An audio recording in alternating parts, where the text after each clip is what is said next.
ओम शांति। आज की मुरली की तारीख है 29 फरवरी 2024। बाबा कहते हैं, मीठे बच्चे, माया दुश्मन तुम्हारे सामने है, इसलिए बहुत बहुत संभाल करनी है। अगर चलते चलते माया में फंस गए तो अपनी तकदीर को लकीर लगा देंगे। आज का बाबा का प्रश्न है, तुम राजयोगी बच्चों का मुख्य कर्तव्य क्या है? बाबा का उत्तर है, पढ़ना और पढ़ाना ये तुम्हारा मुख्य कर्तव्य है। तुम हो ईश्वरीय मत पर, तुम्हें कोई जंगल में नहीं जाना है। घर गृहस्थ में रहते शांति में बैठ बाप को याद करना है। अलफ और बे, इन्हीं दो शब्दों में तुम्हारी सारी पढ़ाई आ जाती है। अल्फ माना अल्लाह, बे माना बादशाही। बाबा कहते इसमें सारी पढ़ाई आ जाती है। ओम शांति। बाप भी ब्रह्मा द्वारा कह सकते हैं कि बच्चों गुड मॉर्निंग, परंतु फिर बच्चों को भी रिस्पॉन्स देना पड़े। यहाँ है ही बाप और बच्चों का कनेक्शन। नए जो हैं जब तक पक्के हो जाए कुछ न कुछ पूछते रहते हैं। यहाँ तो पढ़ाई है। भगवानुवाच भी लिखा है ना, भगवान है निराकार। ये बाबा अच्छी रीति पक्का कराते हैं, किसको भी समझाने के लिए, क्योंकि उस तरफ है माया का जोर। यहाँ तो वह बात नहीं है। बाप तो समझते हैं जिन्होंने कल्प पहले वर्षा लिया है वही आपे ही आ जाएंगे। ऐसे नहीं कि फलाना चला न जाए, इसको पकड़े, चला जाए तो चला जाए। यहाँ तो जीते जी मरने की बात है। बाप अब एडाप्ट करते हैं। एडाप्ट किया ही जाता है कुछ वर्षा देने के लिए। बच्चे माँ बाप के पास आते ही है वर्षे के लालच पर। साहूकार का बच्चा कभी गरीब के पास एडाप्ट होगा क्या? इतना धन दौलत आदि सब छोड़ कर के वो कैसे जाएगा? एडाप्ट करते हैं साहूकार। अभी तुम जानते हो बाबा हमको स्वर्ग की बादशाही देते हैं, क्यों ना उनका बनेंगे? हर एक बात में लालच तो रहती है ना। जितना बहुत पढ़ेंगे उतना बड़ा लालची होंगे। तुम भी जानते हो बाप ने हमको अब एडॉप्ट किया है बेहद का वर्षा देने के लिए। तुम भी कहते हो बाबा हम आपके हैं, 5000 वर्ष पहले भी आपके बने थे। तुम प्रैक्टिकल में कितने ब्रह्मा कुमार कुमारियां हो। प्रजापिता भी तो नामी ग्रामी है। जब तक शूद्र से ब्राह्मण ना बने तो देवता बन ही ना सके। तुम बच्चों की बुद्धि में अब ये चक्र फिरता रहता है। हम शूद्र थे, अब हम ब्राह्मण बने हैं, फिर हमें देवता बनना है। सतयुग में हम राज्य करेंगे, तो इस पुरानी दुनिया का विनाश जरूर होना है। पूरा निश्चय नहीं बैठता तो फिर चले भी जाते हैं। कई कच्चे हैं जो गिर जाते हैं। ये भी ड्रामा में नूंद है। माया दुश्मन सामने खड़ी है तो वह अपनी तरफ खींच लेती है। बाप घड़ी घड़ी पक्का करके बतलाते हैं, माया में फंस नहीं पड़ना, नहीं तो अपनी तकदीर को लकीर लगा देंगे। बाप ही पूछ सकते हैं आगे कब मिले हो, और कोई को पूछने का अक्ल आएगा ही नहीं। बाप कहते हैं मुझे भी फिर से गीता सुनाने आना पड़े, आकर रावण की जेल से छुड़ाना पड़े। बेहद का बाप बेहद की बातें समझाते हैं। अभी रावण का राज्य है, पतित राज्य है, जो आधा कल्प से शुरू हुआ है। रावण को 10 शीश दिखाते हैं, विष्णु को 4 भुजाएं दिखाते हैं। ऐसे कोई मनुष्य होता नहीं है। ये तो प्रवृत्ति मार्ग दिखाया जाता है। 2 हाथ श्री लक्ष्मी के, 2 हाथ श्री नारायण के। ये है एम ऑब्जेक्ट, विष्णु द्वारा पालना। विष्णुपुरी को कृष्णपुरी भी कहते हैं। श्री कृष्ण को तो दो बाहें ही दिखाएंगे ना। मनुष्य तो कुछ भी समझते नहीं है। बाप हर एक बात समझाते हैं। वो सब है भक्ति मार्ग। अभी तुमको ज्ञान है। तुम्हारी एम ऑब्जेक्ट ही है नर से नारायण बनने की। ये गीता पाठशाला है ही जीवन मुक्ति प्राप्त करने के लिए। ब्राह्मण तो जरूर चाहिए। यज्ञ है रुद्र ज्ञान यज्ञ। शिव को रुद्र भी कहते हैं। अब बाप पूछते हैं ज्ञान यज्ञ श्री कृष्ण का है या शिव का है। शिव को परमात्मा कहते हैं, शंकर को देवता कहते हैं। उन्होंने फिर शिव शंकर दोनों को इकट्ठा कर दिया है। अब बाप कहते हैं हमने इनमें प्रवेश किया है। तुम बच्चे कहते हो बाप दादा। वह कहते हैं शिव शंकर। ज्ञान सागर तो है ही एक शिव बाबा। अभी तुम जानते हो ब्रह्मा सो विष्णु बनते हैं ज्ञान से। चित्र भी बरोबर बनाते हैं। विष्णु की नाभि से ब्रह्मा निकला। इसका अर्थ भी और कोई नहीं समझते। ब्रह्मा को शास्त्र हाथ में दिए हैं। अभी शास्त्रों का सार बाप बैठ कर के सुनाते हैं या ब्रह्मा। ये भी मास्टर ज्ञान सागर बनते हैं। बाकी चित्र इतने ढेर बनाए हैं। वह कोई यथार्थ नहीं है। वह है सब भक्ति मार्ग के। मनुष्य कोई 8-10 भुजा वाले होते नहीं है। ये तो सिर्फ प्रवृत्ति मार्ग दिखाया है। रावण का भी अर्थ बताना है। आधा कल्प है रावण राज्य रात, आधा कल्प है राम राज्य दिन। बाप हर एक बात समझाते हैं। तुम सब एक बाप के बच्चे हो। बाप ब्रह्मा द्वारा विष्णुपुरी की स्थापना करते हैं और तुमको राजयोग सिखलाते हैं।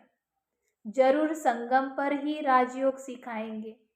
द्वापर में गीता सुनाई, ये तो रॉन्ग हो जाता है। बाप सच बतलाते हैं। बहुतों को ब्रह्मा का, श्री कृष्ण का साक्षात्कार होता है। ब्रह्मा का सफेद पोष देखते हैं। शिव बाबा तो है ही बिंदी। बिंदी का साक्षात्कार हो तो कुछ भी समझ न सके। तुम कहते हो हम आत्मा है। अब आत्मा को किसने देखा? कोई ने देखा नहीं। वह तो बिंदी है। समझ सकते हैं ना। जो जिस भावना से जिसकी पूजा करते हैं उनको वही साक्षात्कार होगा। दूसरा अगर रूप देखें तो फिर मूंझ पड़ेंगे। हनुमान की पूजा करेगा तो उसको वही दिखाई पड़ेगा। गणेश के पुजारी को वही दिखाई पड़ेगा। बाप कहते हैं हमने तुमको इतना धनवान, हीरे जवाहरातों के महल थे, तुमको इतना अनगिनत धन दिया था। तुमने अभी वह सब कहाँ गवाया? अभी तुम कंगाल बन गए हो, भीख मांग रहे हो। बाप तो कह सकते हैं अभी तुम बच्चे समझते हो बाप आए हैं, हम फिर से विश्व का मालिक बनते हैं। ये ड्रामा अनादि बना हुआ है। हर एक ड्रामा में अपना पार्ट बजा रहे हैं। कोई एक शरीर छोड़ जाकर दूसरा लेते हैं। इसमें रोने की क्या बात है? सतयुग में कभी कोई रोते नहीं है। अभी तुम मोहजीत बन रहे हो। मोहजीत राजाएं ये लक्ष्मी नारायण आदि है। वहाँ मोह होता ही नहीं है। बाप अनेक प्रकार की बातें समझाते रहते हैं। बाप है निराकार। मनुष्य तो उसे नाम रूप से न्यारा कह देते हैं, लेकिन नाम रूप से न्यारी कोई चीज थोड़ी ही होती है। हे भगवान, ओ गॉडफादर कहते हो ना, तो नाम रूप है ना। लिंग को शिव परमात्मा, शिव बाबा भी कहते हैं। बाबा तो है बरोबर। बाबा के जरूर फिर बच्चे भी होंगे। निराकार को निराकार आत्मा ही बाबा कहती है। मंदिर में जाएंगे तो उनको कहेंगे शिव बाबा, फिर घर में आकर बाप को भी कहते हैं बाबा। अर्थ तो समझते नहीं है। कि वो आत्मा का पिता है और ये देह के पिता है। हम उनको शिव बाबा क्यों कहते हैं? बाप बड़े थे, बड़ी पढ़ाई 2 अक्षरों में पढ़ाते हैं, अलफ और बे। अलफ को याद करे तो बेमाना बादशाही तुम्हारी है। बाबा कहते परमात्मा को याद करेंगे तो परमात्मा से जो प्राप्तियां होती है उसके द्वारा बादशाही आपको मिलेगी। ये बड़ा भारी इम्तिहान है। मनुष्य बड़ा इम्तिहान पास करते हैं तो पहले वाली पढ़ाई याद थोड़ी रहती है। पढ़ते पढ़ते आखिरी तंत्र माना सार बुद्धि में आ जाता है। ये भी ऐसे है, तुम पढ़ते आए हो। अंत में फिर बाप कहते हैं मन मना भव, तो देह का अभिमान टूट जाएगा। ये मन मना भव की आदत पड़ी होगी तो पिछाड़ी में भी बाप और वर्षा ही याद रहेगा। मुख्य है ही ये कितना सहज है। उस पढ़ाई में भी अभी तो पता नहीं क्या क्या पढ़ते रहते हैं। जैसे राजा वैसे वह अपनी रस्म चलाते रहते। आगे मन शेर पाव हिसाब चलता था, अभी तो किलो आदि क्या क्या निकल पड़ा है। कितने अलग अलग प्रांत हो गए हैं। दिल्ली में जो चीज़ 1 रुपया शेर, बॉम्बे में वो 2 रुपया शेर मिलती है, क्योंकि प्रांत अलग अलग है। हर एक समझते हैं हम अपने प्रांत को भूख थोड़े ही मारेंगे।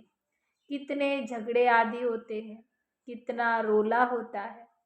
भारत कितना साल्वेंट था, फिर 84 का चक्र लगाते लगाते इंसाल्वेंट बन गए हैं। कहा जाता है हीरे जैसा जन्म अनमोल, कौड़ी बदले खोया रे। बाप कहते हैं तुम कौड़ियों के पिछाड़ी क्यों मरते हो? अब तो बाप से वर्षा लो, पावन बनो। बुलाते भी हो कि हे पतित पावन आओ, आकर के हमें पावन बनाओ। तो इससे सिद्ध है पहले पावन थे, अब नहीं है। अभी है कलयुग। बाप कहते हैं मैं पावन दुनिया बनाऊंगा तो पतित दुनिया का जरूर विनाश होगा।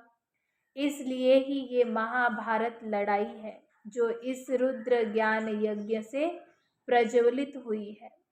ड्रामा में तो ये विनाश होना भी नूंद है।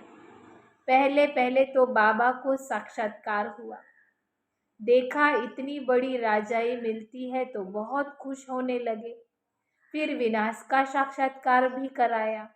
मन मना भव मध्याजी भव, ये गीता के अक्षर है। कोई कोई अक्षर गीता में ठीक है। बाप भी कहते हैं तुमको ये ज्ञान सुनाता हूँ, ये फिर प्रायलोक हो जाता है। कोई को भी पता नहीं कि ये लक्ष्मी नारायण का राज्य था तो फिर और कोई धर्म नहीं था। उस समय जनसंख्या कितनी थोड़ी होगी, अब कितनी है। तो ये चेंज होनी चाहिए, जरूर विनाश भी चाहिए। महाभारत लड़ाई भी है, जरूर भगवान भी होगा। शिव जयंती मनाते हैं तो शिव बाबा ने आकर क्या किया वह भी जानते नहीं है। अब बाप समझाते हैं गीता से श्री कृष्ण की आत्मा को राजाई मिली। माता पिता कहेंगे गीता को, जिससे तुम फिर से देवता बनते हो। इसलिए चित्र में भी दिखाया है श्री कृष्ण ने गीता नहीं सुनाई। श्री कृष्ण गीता के ज्ञान से राजयोग सीख ये बना है, कल फिर श्री कृष्ण होगा। उन्होंने फिर शिव बाबा के बदले श्री कृष्ण का ही नाम डाल दिया है। तो बाप समझाते हैं ये तो अपने अंदर पक्का निश्चय कर लो, कोई उल्टी सुल्टी बात सुनाकर तुम्हें गिरा न दे। बहुत बातें पूछते हैं, विकार बिगर सृष्टि कैसे चलेगी, ये कैसे होगा। अरे तुम खुद कहते हो वो वाइसलेस दुनिया थी, निर्विकारी दुनिया थी। संपूर्ण निर्विकारी कहते हो ना, फिर विकार की बात कैसे हो सकती है। अब तुम जानते हो बेहद के बाप से बेहद की बादशाही मिलती है, तो ऐसे बाप को क्यों नहीं याद करेंगे। ये है ही पतित दुनिया। कुंभ के मेले पर कितने लाखों जाते हैं। अब कहते हैं वहाँ एक नदी गुप्त है। अब नदी गुप्त हो सकती है क्या? यहाँ भी गौमुख बनाया है। कहते हैं गंगा यहाँ से आती है। अरे गंगा अपना रास्ता लेकर समुद्र में जाएगी कि यहाँ तुम्हारे पास पहाड़ी पर आएगी? भक्ति मार्ग में कितने धक्के धक्के हैं। ज्ञान भक्ति फिर है वैराग्य। एक है हद का वैराग्य और दूसरा है बेहद का वैराग्य। सन्यासी घर बार छोड़ फिर जंगल में रहते हैं। यहाँ तो वह बात ही नहीं है। तुम बुद्धि से सारी पुरानी दुनिया का सन्यास करते हो। तुम राजयोगी बच्चों का मुख्य कर्तव्य ही है पढ़ना और पढ़ाना। अब राजयोग कोई जंगल में थोड़ी ही सिखाया जाता है। ये स्कूल है, ब्रांचेस निकलती जाती है। तुम बच्चे राजयोग सीख रहे हो। शिव बाबा से पढ़े हुए ब्राह्मण ब्राह्मणियां ही सिखाते हैं। एक शिव बाबा थोड़ी ही सबको बैठ करके सिखाएगा। तो ये हुई पांडव गवर्नमेंट। तुम हो ईश्वरीय मत पर। यहाँ तुम कितना शांति से बैठे हो। बाहर तो अनेक हंगामे हैं। बाप कहते हैं 5 विकारों का दान दो तो ग्रहण छूट जाएगा। मेरे बनो तो मैं तुम्हारी सब मनोकामनाएं पूरी कर दूंगा। तुम बच्चे जानते हो अभी हम सुखधाम में जाते हैं। दुखधाम को आग लगनी है। बच्चों ने विनाश का साक्षात्कार भी किया। अब टाइम बहुत थोड़ा है, इसलिए याद की यात्रा में लग जाएंगे तो विकर्म विनाश होंगे और ऊंच पद पाएंगे। अच्छा, मीठे मीठे सिकिलदे बच्चों प्रति माता पिता बाप दादा का याद प्यार और गुड मॉर्निंग। रूहानी बाप की रूहानी बच्चों को नमस्ते। हम रूहानी बच्चों की रूहानी बाप दादा को याद प्यार गुड मॉर्निंग नमस्ते नमस्ते। थैंक यू बाबा। धारणा के लिए मुख्य सार है। पहली पॉइंट, बाप के वर्षे का पूरा अधिकार लेने के लिए जीते जी मरना है, एडाप्ट हो जाना है। कभी भी अपनी ऊंची तकदीर को लकीर नहीं लगानी है। दूसरा है, कोई भी उल्टी सुल्टी बात सुनकर संशय में नहीं आना है। जरा भी निश्चय ना हिले। इस दुखधाम को आग लगने वाली है, इसलिए इससे अपना बुद्धियोग निकाल लेना है। आज का वरदान है, समय प्रमाण अपने भाग्य का सिमरण कर खुशी और प्राप्तियों से भरपूर बनने वाले स्मृति स्वरूप भव। विस्तार है, भक्ति में आप स्मृति स्वरूप आत्माओं के यादगार रूप में भक्त अभी तक आपके हर कर्म की विशेषता का सिमरण करते अलौकिक अनुभवों में खो जाते हैं। तो अपने प्रैक्टिकल जीवन में कितने अनुभव प्राप्त किए होंगे। सिर्फ जैसा समय जैसा कर्म वैसे स्वरूप की स्मृति इमर्ज रूप में अनुभव करो तो बहुत विचित्र खुशी विचित्र प्राप्तियों का भंडारा बन जाएंगे और दिल से यही अनहद गीत निकलेगा कि पाना था सो पा लिया। आज का स्लोगन है, नंबर 1 में आना है तो सिर्फ ब्रह्मा बाप के कदम पर कदम रखते चलो। अच्छा, ओम शांति।